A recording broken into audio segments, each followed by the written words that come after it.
Welcome to Projects from the Bottom Drawer.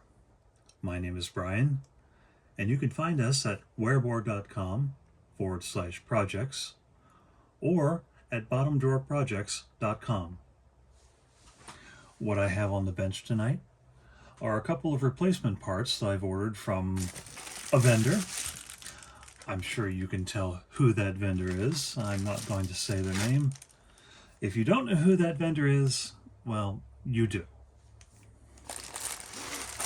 What I ordered was a couple of replacement speakers similar to the one that was installed in the EICO 150 signal tracer that's recently been on the bench. I wanted a couple of extras, not necessarily for that device, but just to have on the shelf. You can't really go somewhere and just buy a loose speaker like this anymore. At one time, your destination would have been Radio Shack, and with them being long gone, your choices are very limited. If you're lucky, you have a hobby shop in town that perhaps carries a few electronic components. Perhaps you have a micro center that has a few.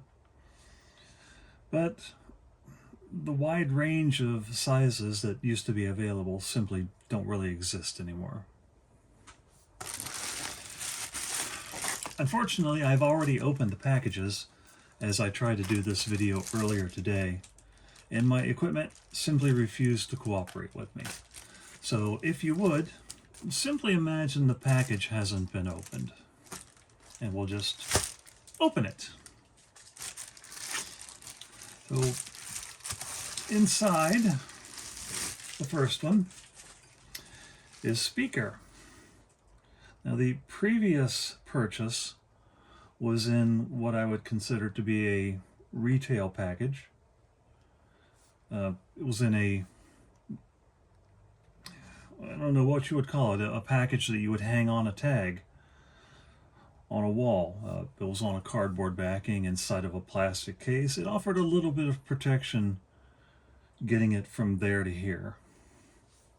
This one, no such thing. It's in a padded envelope inside of a piece of bubble wrap.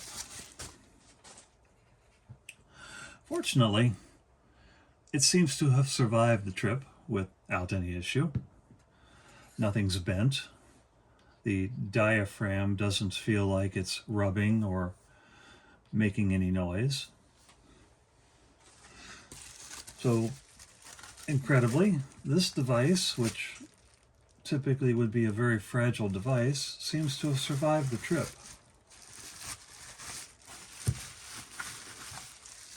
The reason I'm making this video, however, was the second item.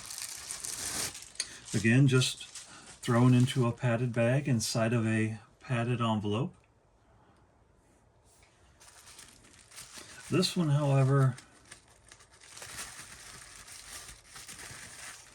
did not survive the trip quite as nicely. Let's see if we can get a good view of this. This ear is very bent. This ear is slightly bent.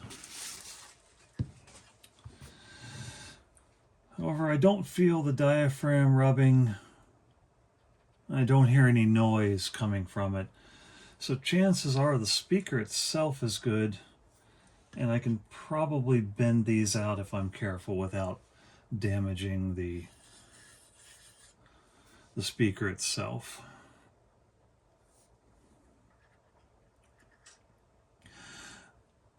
Normally, your only option for this with this vendor would be just to send it back.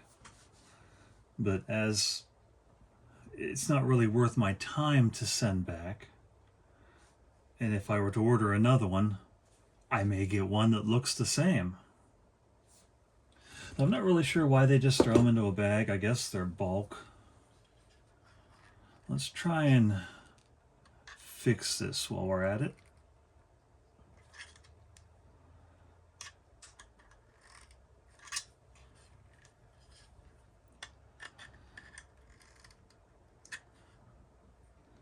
Let's see.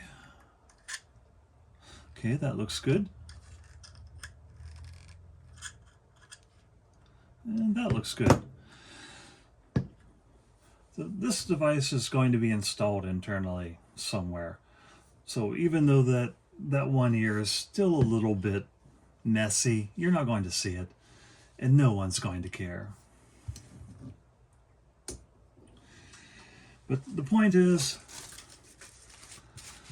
you know, if you're getting something like this from that vendor, and they do this kind of crap, make sure you take it out, give it a good look, possibly even throw a signal onto it and test it to make sure that it actually works before you just put it on the shelf and assume, hey, that's good.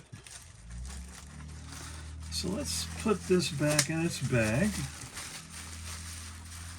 And I'll have to find some way of storing these because this just isn't going to do.